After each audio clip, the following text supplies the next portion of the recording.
Bonjour à tous, bienvenue sur Mathessa, ma chaîne de maths pour dédramatiser. Au programme aujourd'hui, une leçon d'exercice très importante pour les élèves de terminale spécialité, exercice sur variables aléatoires indépendantes. Pour me soutenir, n'oubliez pas de vous abonner à Mathessa, c'est rapide, facile et gratuit. Je vous rappelle également que depuis la rentrée 2023, vous avez sur www.mathessa.fr tous les documents support pour une année scolaire sereine et réussie. Nous sommes aujourd'hui bien évidemment dans le chapitre de terminale spécialité qui traite de la somme de variables aléatoires. Je vous insère comme d'habitude le lien vers la playlist du chapitre afin que vous puissiez vérifier vos acquis et vos connaissances. Savez-vous par exemple ce que sont deux variables aléatoires indépendantes? Savez-vous également calculer des probabilités? On a donc un exercice relativement modeste avec ici le lancer de 2 dés. Le premier lancer donc d'un dé tétraédrique et le deuxième lancer d'un dé ici cubique. L'idée est donc de déterminer la probabilité d'un événement.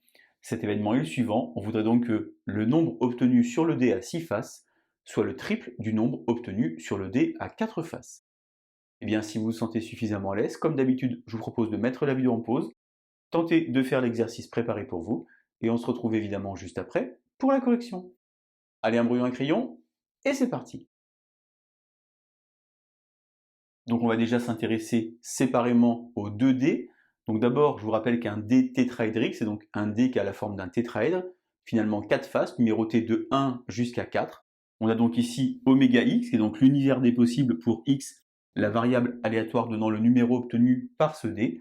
Eh bien c'est simplement 1, 2, 3 ou 4. On a alors ici donc la loi de probabilité avec 1, 2, 3, 4 qui sont donc les issues. Et ici, puisqu'on a un dé équilibré, eh bien chaque issue est équiprobable, chaque issue élémentaire. On a donc ici un quart, un quart, un quart et un quart.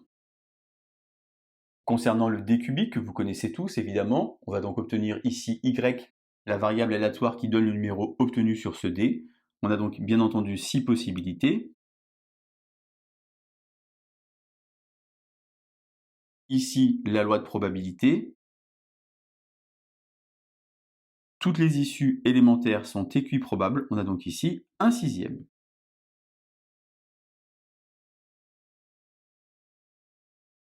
J'ai donc traduit l'énoncé, présenté mes lois de probabilité, et maintenant il faut que je comprenne un petit peu ce qu'on me demande.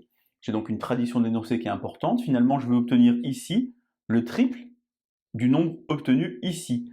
Par exemple, si j'ai 1, alors ici, je dois avoir 3. Mais si par exemple j'ai 6, eh bien ici, je dois avoir 2. Mais si j'ai 3, je ne peux pas, puisqu'après je vais déborder mon 6 ici. Finalement, je n'ai que deux possibilités. Soit j'ai x égale 1 et y égale 3, le et étant représenté évidemment par inter, soit j'ai x égale 2 et y égale 6. J'ai donc tenté de calculer la probabilité de x égale 1 inter y égale 3. J'écris donc ici la formule.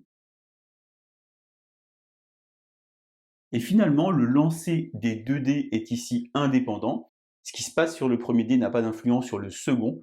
J'ai donc ici que x et y sont des variables aléatoires indépendantes, et la probabilité de l'intersection, c'est donc le produit des probabilités comme ceci. X égale 1, j'ai donc ici un quart, fois y égale 3, j'ai donc ici un sixième.